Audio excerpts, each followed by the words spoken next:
Hi, I'm Venora. I paid for my sister's dream wedding, every flower, every fork, every fake smile. But when the big day came, I wasn't even on the guest list. She erased me from the ceremony I funded, and then walked down the aisle with the man who once promised me forever. They say betrayal feels like a stab in the back, but what if it comes dressed in white lace, smiling for the camera, calling you family? And what would you do if the only seat they left for you was the one you paid for? The email came at 9:42 in the morning. I was sipping on lukewarm coffee, half listening to a podcast about small business tax changes, when the subject line caught my eye. Final wedding video, thank you to our circle. I clicked without thinking. The screen opened to soft piano music and a polished montage of smiles, slow-motion laughter, and perfectly filtered light falling on white flowers. Bryn's voice overlaid the images, smooth and rehearsed. This wedding wouldn't have been possible without the people who stood by us from the beginning. You know who you are? My eyes scanned every frame like I was watching for a missing child. Frame after frame of her, of Heath, of bridesmaids in blush pink, of childhood photos, but not one of me. Not a corner of my smile, not a sliver of my silhouette. Even the family photo I paid a professional to shoot last year cropped just enough to erase me entirely. I sat there, mug still in my hand, the bitter coffee long gone cold. For a moment, I couldn't even feel angry. Just outside. I wasn't missing. I was removed, deliberately. I closed the video, stared at the wall across from my kitchen table, and tried to remember the exact moment I decided to fund her wedding. It was after Thanksgiving dinner. Bryn had come to my apartment alone, for once. No cameras, no half-hearted brand collabs. Just her, in my living room, saying she wanted something small but meaningful. She hadn't saved enough, and our parents were long out of the financial picture. I told her I'd cover it. No conditions, no strings. Just one simple request. Let me know what you need. What I needed, clearly, was not invited. I never asked to be in the spotlight. I didn't even want a seat at the head table. All I'd hoped was that, maybe, paying for this day would close the long, ugly gap between us. That some shared joy could make up for the years of her subtle jabs, the performative apologies, the backhanded compliments in front of friends. Maybe, just maybe, being part of this one chapter would write over a dozen others. Instead, it's like I was never written in to begin with. A notification buzzed on my phone. Amber, a mutual friend from college, had sent me a video clip. It was Bryn trying on her wedding dress in a bridal boutique, laughing, twirling, smiling at herself in the mirror. At first, I almost swiped away. Then I looked closer. She turned, adjusted the neckline, and a glint caught my eye. I froze the frame and zoomed in. The necklace. It was the one Heath gave me for our 2-year anniversary. A small emerald drop, set in silver, with a matching clasp I used to fumble with in hotel bathroom mirrors. I remembered the night he gave it to me, Christmas Eve, snow piling against the windows of a cabin we rented in Asheville. He had said, "This is only for you." So why was it now hanging around Bryn's neck? Not just the wedding, not just the money, not just the photos. She had taken the last thing that had ever felt intimate, real, and undiluted by her curated world. She wasn't just marrying my ex. She was wearing my memories. I wanted to believe it was a coincidence, that maybe he had given her a similar piece. But Heath was never one for repetition. He believed in unique experiences, and that necklace wasn't mass-produced. I had it commissioned. For 2 years, I never got closure. Heath had simply disappeared. One day, he was in my bed, brushing my hair behind my ear, whispering goodnight. The next, he was radio silence. No fight, no fallout. Just an empty side of the bed and my texts hanging in the void. I screamed. I cried. I buried the pain under deadlines and new projects and early morning runs through cobbled streets. I told myself it didn't matter, that maybe he just wasn't man enough to say goodbye. Now, watching her laugh in my necklace, I felt the sharp edge of a different possibility. Did Bryn know back then? Did she already have her sights set on him while smiling across family dinners, pretending to care about our breakup? Was this part of a story she'd started writing behind my back years ago? I stood up, walked to the drawer next to my fridge, and pulled out an old receipt file.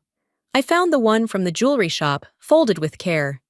The date, the description, the name on the receipt mine. I stared at it for a long time. Then I opened the video Amber sent me again, and paused it on the frame of Bryn in the dress, the necklace catching the light. Her head was tilted, her hand to her collarbone, like she was claiming something, like she had won. My hand trembled, but I didn't cry. I paid for that memory, I whispered, and now it belongs to someone else. I didn't expect the wedding venue coordinator to sound so confused when I introduced myself.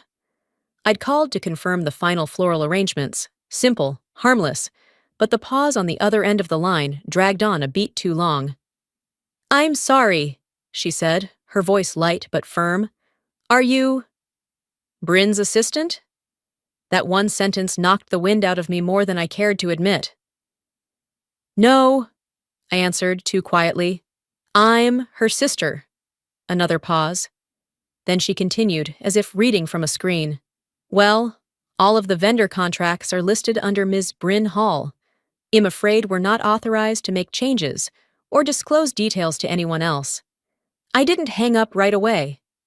I sat there in my kitchen, phone still pressed to my ear, listening to nothing while my mind scrambled to replay every transaction it made, every transfer it confirmed, the deposits, the venue reservation, the catering fees, all from my account. The silence cracked when she spoke again. "Is there anything else I can help you with?" "No," I said, breath held tightly behind my teeth. "That's all. Thank you." I ended the call and stared at my laptop. I pulled up my inbox, filtered by sender, and started scanning through the email chain with the wedding planner. I opened the earliest ones, saw my full name on every wire transfer confirmation. But then, something changed. Halfway through the process, Bryn had set up a new shared Gmail account, Bryn and Heath Wedding 2024 World Gmail. Command insisted all future invoices be routed through there for better coordination. ID agreed at the time. I wanted to trust her. I wanted this to be smooth, painless. I hadn't realized I'd signed myself into the background of her story. That shared account was now the only email tied to any of the vendors. My name had disappeared from the communication threads. If anyone looked at the project from the outside, I was just the helpful sister who chipped in. I closed my laptop and stared at my reflection in the dark screen. My face looked calm, but inside I was unraveling slowly, like a hem coming loose one careless thread at a time. Later that afternoon, I called the florist. This time, I tried to keep the tone light, casual. "Hi! I was wondering if I could add a short message to the bouquet card for the bride." The woman on the line paused, just like the coordinator had. "May I ask who's calling?" I gave my name. She hesitated. "I'm sorry, but we can't make edits unless they come from the primary client. And according to our system, that's Bryn Hall." Of course it was. I ended the call before my voice could crack. I don't know why that particular moment felt worse than the rest. Maybe because it was so small. A note on a bouquet. A gesture that would have meant nothing to the guests, but everything to me. Just a quiet acknowledgement that had been part of it. But even that was too much. I opened my message thread with Bryn. My finger hovered over the call button. I could already imagine how the conversation would go, her airy voice dismissing it all as a misunderstanding, accusing me of overreacting, reminding me that I said I didn't want to be the center of attention. As if asking for acknowledgement equaled narcissism. Instead, I typed a message and deleted it. Then I typed another. Then nothing. She didn't forget. She planned it this way. Bit by bit, she scrubbed me out of the picture, out of the contracts, out of the paperwork, out of the version of the story she wanted to tell the world. And she knew I wouldn't fight her. Not publicly. But she underestimated one thing. Just because I wasn't loud didn't mean I was weak. I closed my laptop, took a deep breath, and opened a new file. Title: Proof. One by one, I listed every transaction, every invoice, every dollar spent, with dates and screenshots to back it up. I wasn't angry in that moment. Not yet.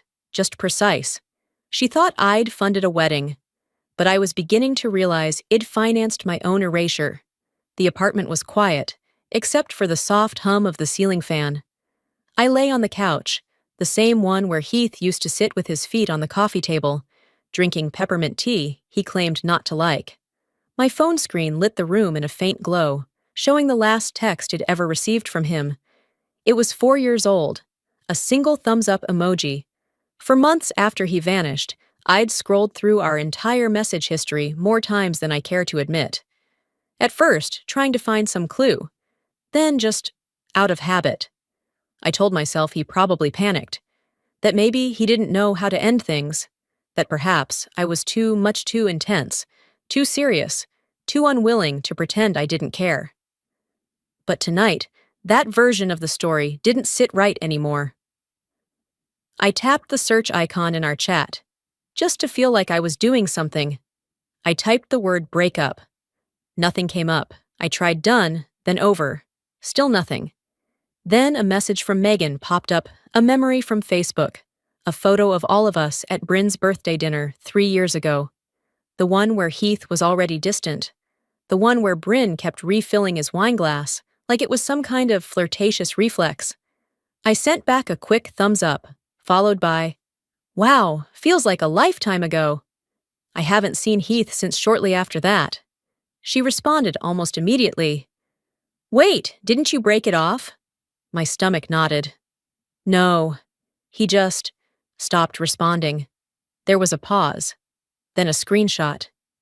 "This is what he showed me," Megan wrote. "He said you sent this the night before you stopped talking."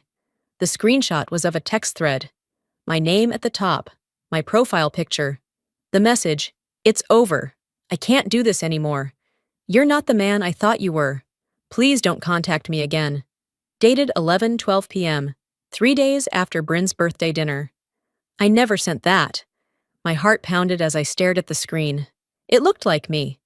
The phrasing, the tone, it was exactly the kind of message I might have written in a moment of fury. But I hadn't. I knew I hadn't. I opened my email, scrolled back to security notifications, searched for that week. There it was. An alert from my old Apple ID, showing a login from an unfamiliar IP. Charleston area. A device listed as Bryn's MacBook Air. I sat very still. The pieces came together too fast, too clearly. Bryn had access. ID given it to her months earlier when I got locked out of an old email. She offered to help, said she could reset it from her laptop. I never changed the password. I remembered the night Heath stopped texting back. I'd assumed something awful happened. Maybe he got cold feet. Maybe he realized I wasn't what he wanted. No. He got that message, and he believed it. She didn't just take him. She orchestrated the entire collapse. Every inch of the timeline had her fingerprints on it, subtle, calculated, effective. This wasn't about falling in love. It was about eliminating me. I opened an old photo album, not digital, an actual one, with sticky plastic pages and notes in the margins. There was a picture of me and Heath on the beach, 2 summers before he disappeared. His arm wrapped around me, his face buried in my neck. I remembered him talking about the future that day. Big house, wraparound porch, strong woman by my side, sweet tea that's never store-bought. He said, grinning, "You'll keep me grounded." I believed him. And now someone else was living in the house that was never built, wearing the necklace that was never returned, planning the wedding I'd never get an invitation to. I closed the album, set it back on the shelf. You don't mourn what never existed, but you do burn over what was stolen.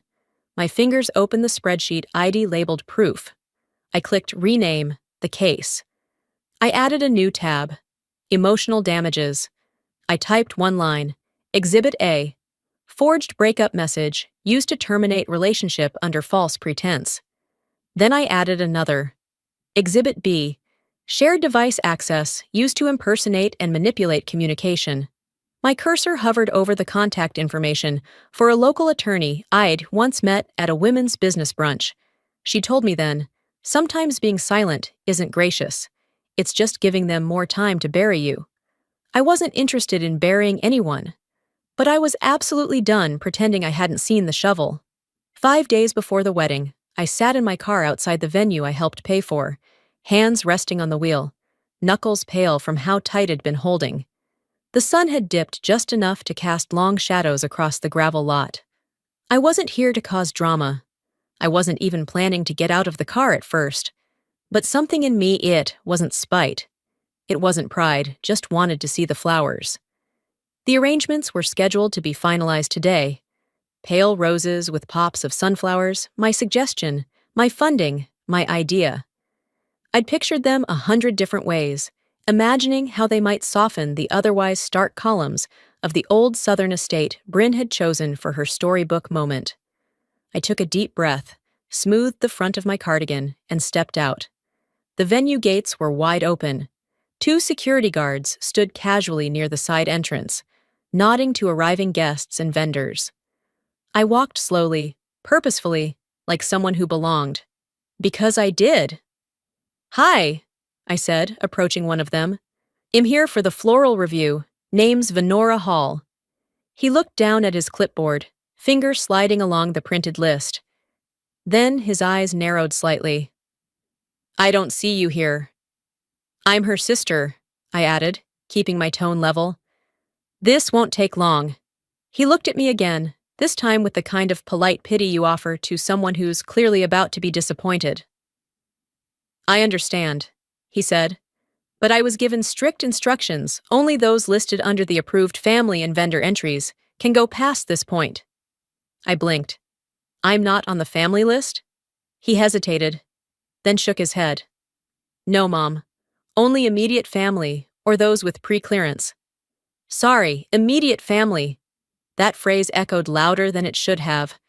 I opened my mouth to protest, to explain, to push back. But what was there to say that wouldn't sound pathetic? He offered to call someone, but I raised a hand and stepped back. "No need. I understand." I meant it. Not in the way people say when they're trying to be polite. I understood exactly what Bryn had done. This wasn't about a list or a clerical oversight. This was deliberate, calculated. She'd closed the gates before I ever got near them. I turned and walked back toward my car, heels crunching over loose gravel. Before getting in, I paused near the hedgerow that separated the lot from the main lawn. From behind the leafy wall, I could see everything. Bryn stood near the arbor, laughing as she directed a group of women in pastel dresses. She was animated, radiant, at home in the role she'd spent her whole life rehearsing. Then I saw Heath. He walked up behind her, placed a hand lightly on her shoulder. She leaned into him without turning, like it was natural. The flowers lined the pathway between them and the reception tent. Unflowers, roses, trailing ivy. My exact color palette. I'd chosen them because they reminded me of late summers at our grandparents' farm. Bryn used to say sunflowers were too aggressive, but here they were, beaming under Charleston's hazy afternoon sky. I didn't feel angry watching them. Not exactly.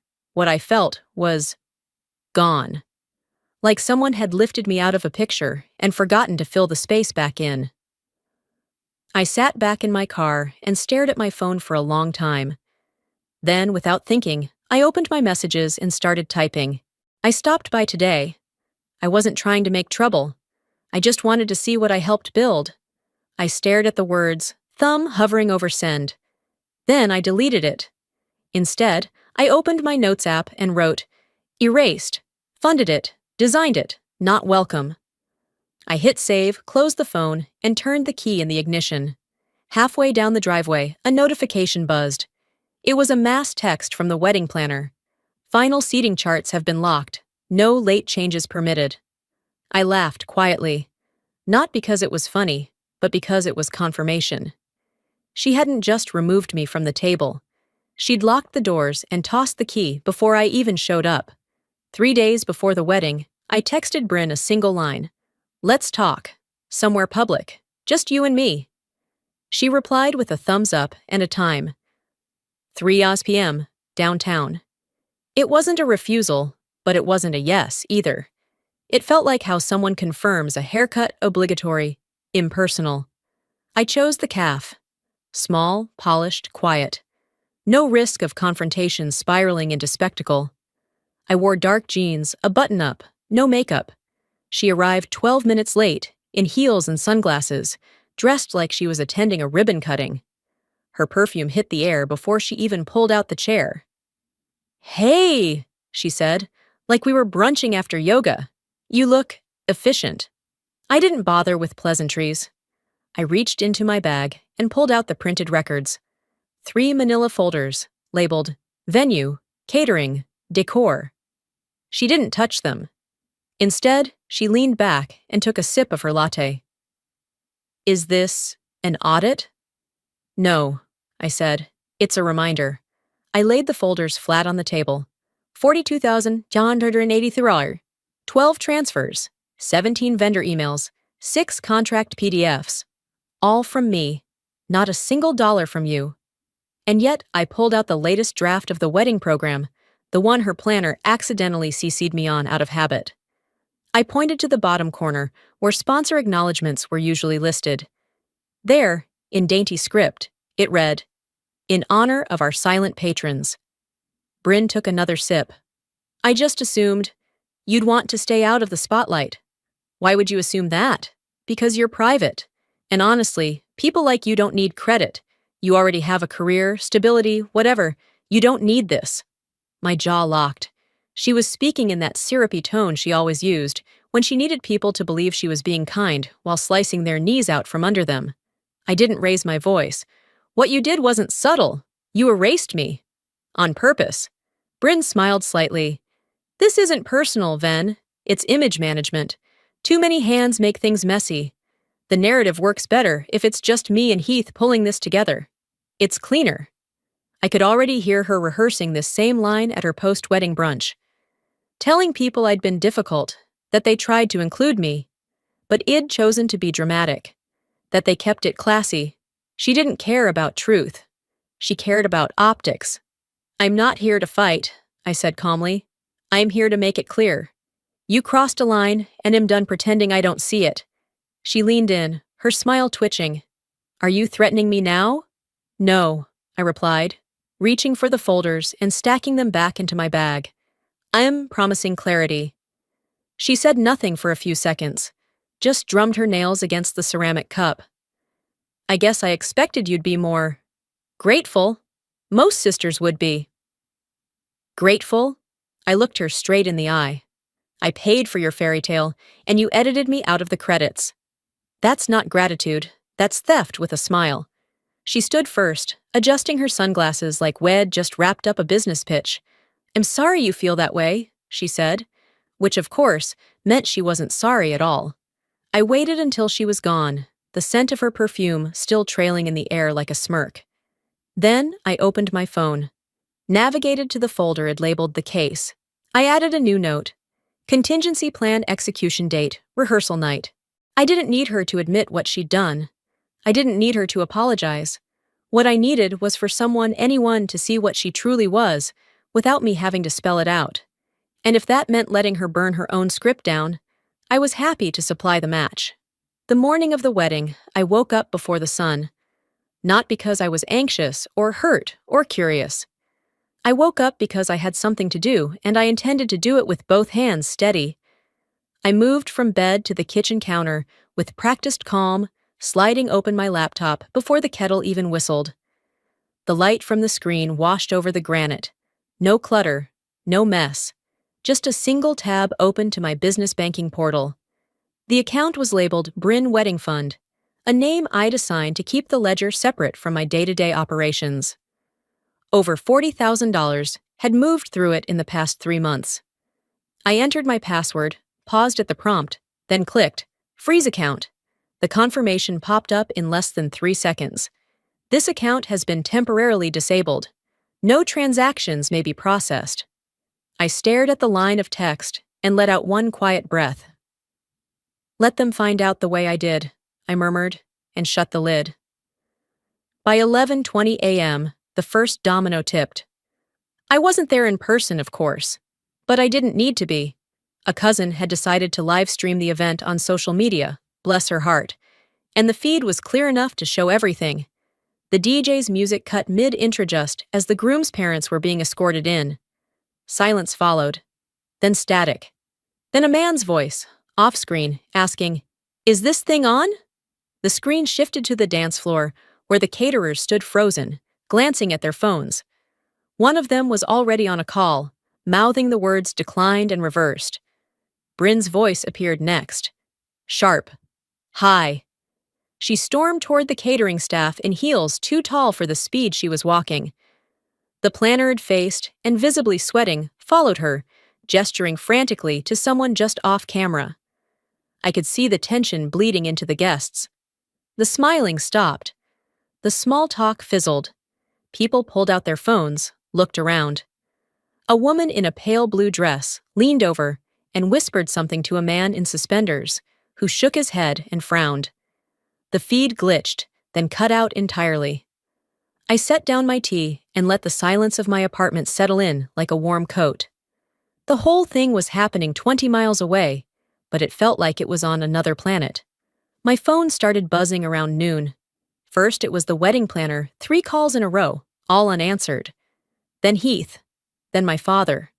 Bryn didn't call until nearly 12:40. I didn't pick up. Instead, I listened to the first few seconds of her voicemail. "What did you do? You think this is delete?" I didn't need to hear the rest. I already knew how it ended. They always ask what you did, never what they did to make you do it. I made myself lunch turkey sandwich, no mustard, and watched the wind stir the blinds in the living room. It was the calmest it felt in weeks. My heart wasn't racing. My palms weren't sweating. There was no glee, no triumph. Just space. Space to think. Space to breathe. When I finished eating, I opened my email. Addressed a message to every vendor on the event roster. Subject line: change of sponsorship status. Body text: effective immediately. I am no longer funding this event. Please direct all outstanding balances and communications to Ms. Bryn Hall. All services rendered beyond this point are not my responsibility. I added my lawyer's contact at the bottom in case anyone decided to get clever. Then I hit send. One click, one shift in balance. My phone buzzed again. I stared at the name, Bryn. She was still calling. This time, I picked it up not to answer, just to block. 2 days after the wedding disaster, I got an email with the subject line, "Cease and desist, pending litigation." I read it twice before I even clicked. It was from a boutique law firm downtown. Their logo was gold embossed in the signature line, as if that made the accusations more credible. I skimmed the body of the message, already knowing the shape of what it'd find. Allegations of intentional disruption, sabotage, and financial damage to a legally binding ceremony. Bryn's name was written in bold, all caps, like it had its own gravitational pull. I didn't feel scared. Not even a little. What I felt was tired, in that way you feel when you realize someone is still trying to win a game you already walked away from. I forwarded the email to my lawyer with a simple note. As expected. Within the hour, I was seated across from her in her office, a tidy space lined with framed degrees, and no patience for dramatics. She wore a navy blazer, no jewelry, and a small grin that said she'd seen much worse from much richer people.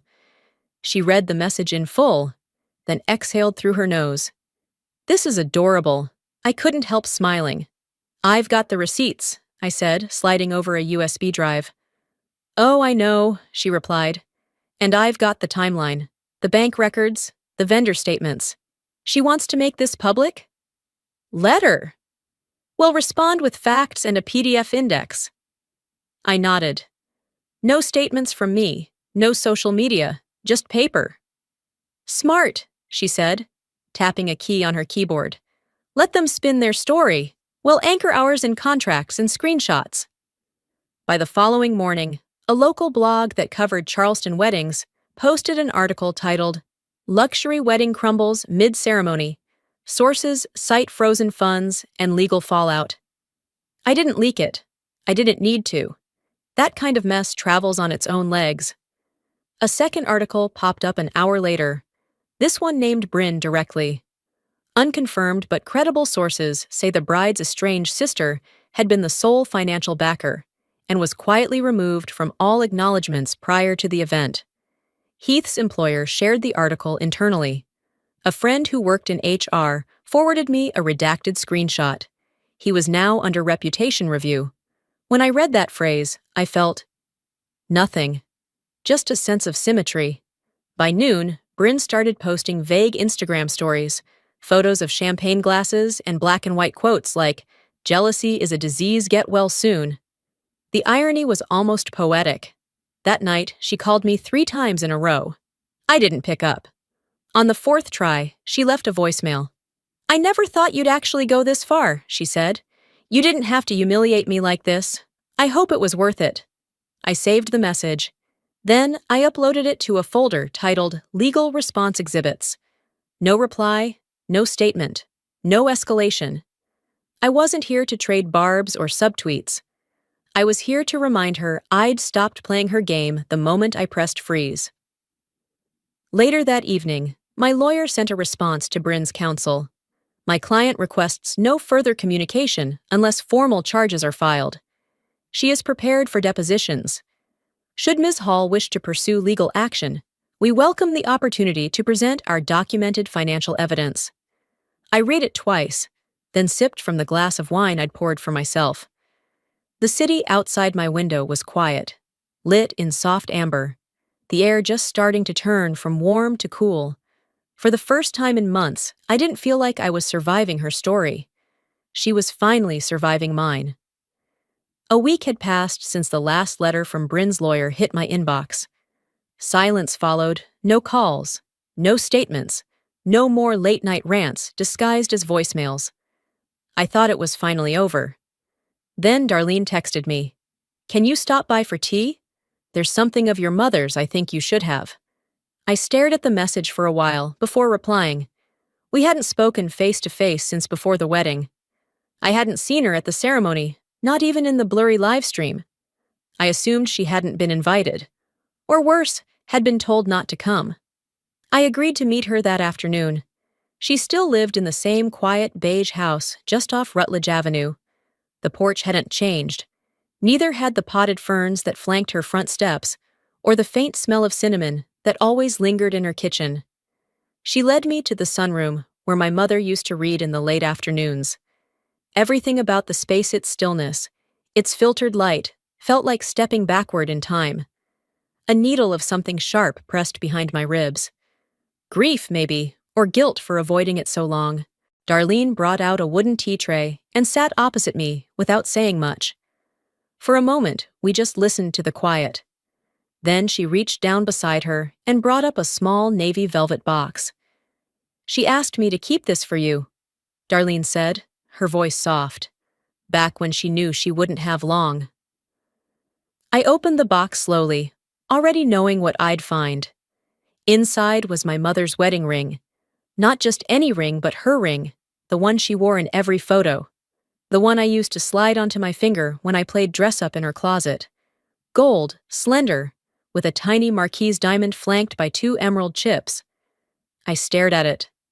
"I saw this on Bryn's hand during the ceremony," I murmured. "I thought she had a replica made," Darlene said. "She found a photo of the ring in one of your old scrapbooks, brought it to a jeweler, and had it copied. Without asking. Without saying a word." I didn't respond. The weight of the box in my palm was enough. "She wanted it because it looked meaningful," Darlene continued. "But your mother gave this to me, told me to hold it until you were ready. She said you'd know when that time came." I placed the box in my lap. There was no rage, no outburst, just something breaking quietly inside. Something deeper than betrayal. Something that had started as a small hairline crack, and over the past weeks had become a fault line. That night, I rewatched the wedding livestream. Not out of masochism, but because I wanted to see for myself. I wanted to know.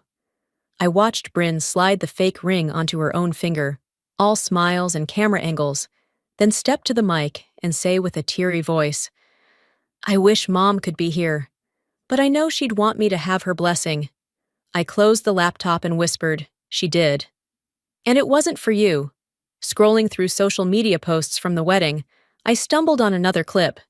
It was from the reception. Bryn stood in front of a tall floral arrangement, microphone in hand, delivering a speech she probably thought sounded touching.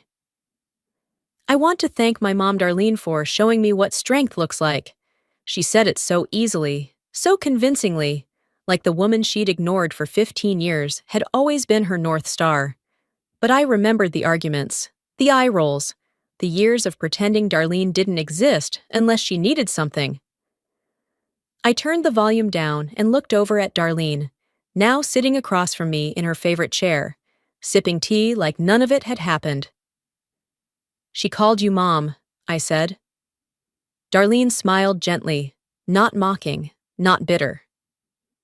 "I've always been hers," she replied, even when no one said it out loud. It was such a simple truth, but one I hadn't allowed myself to acknowledge until now. I opened the velvet box again, slipped the ring onto my finger. It fit perfectly, not just in size, but in story. "Thank you," I said quietly, "for not letting her rewrite everything." "She tried," Darlene said, reaching over to squeeze my hand. "But your mother knew who would carry her name forward. That's why she left it with me." And for the first time in weeks, I felt something settle inside me, not peace, exactly, but something close, like it reclaimed a piece of my history that no one could forge or twist. 2 weeks had passed since the wedding that never quite happened, at least not for me. Life had returned to a quiet rhythm, like the settling of dust after a storm. Then, one morning, it came. A cream-colored envelope in my mailbox.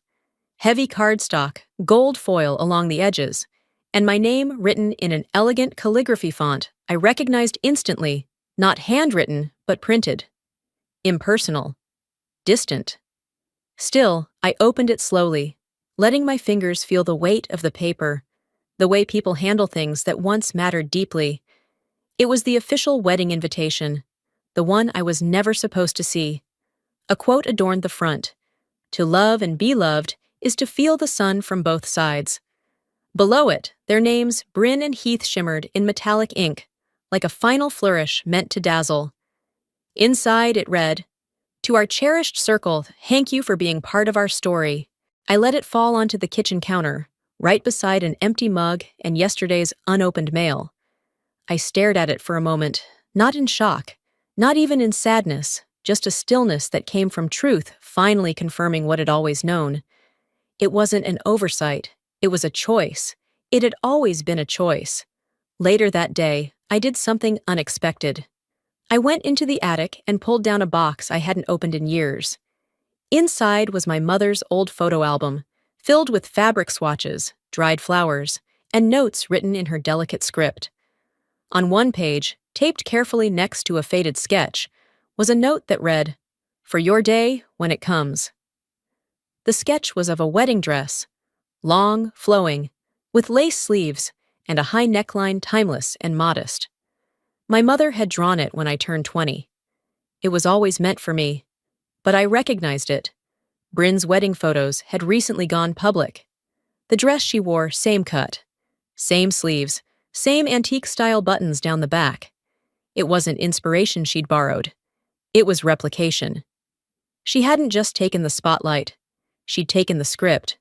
She didn't want to be me, I murmured. She wanted my part in the story. I closed the album gently and held it against my chest. No tears came. No bitterness. Just the quiet realization that I wasn't part of her celebration because I was never meant to be. That evening, I wrote a letter I had no intention of sending. Some truths are only meant for the page. "Bryn, you didn't win. You didn't lose. But I walked away and I didn't look back.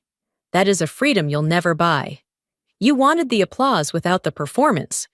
You wore my past like it was a costume, but you didn't earn it. And deep down, I think you know that."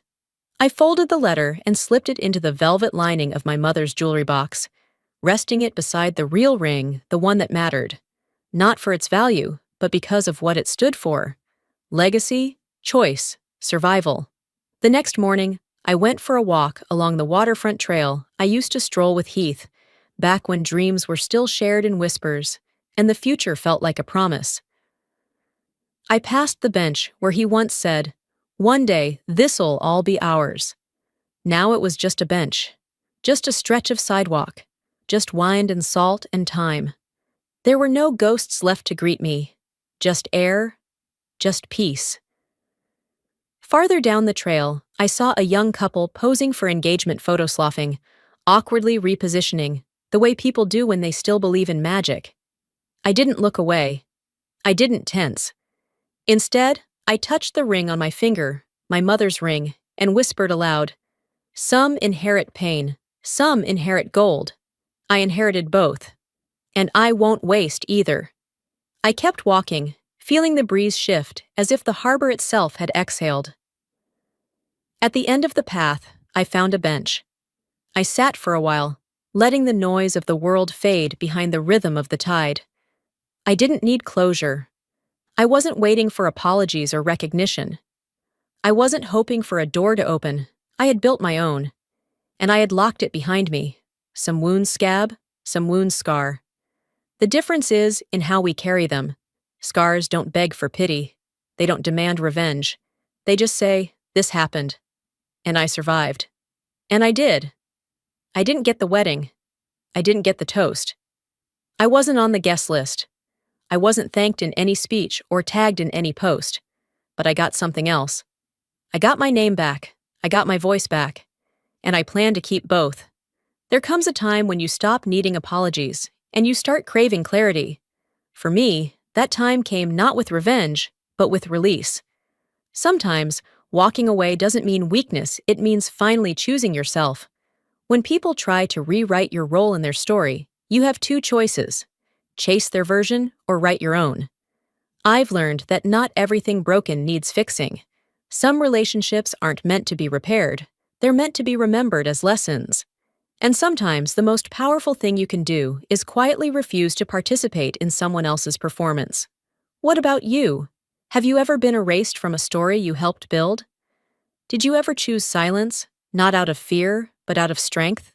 If this story touched something in you, if it reminded you of something you've lived through, leave a comment below with the number 1, or tell me where you're watching from. I'd love to hear your thoughts, your experiences, even your disagreements. And if this video didn't speak to you, let me know why. Every voice matters. If you'd like to hear more real stories like this, raw, human, and honest, make sure to subscribe to the channel so you never miss the next one. Your story matters, and someone out there might need to hear it next.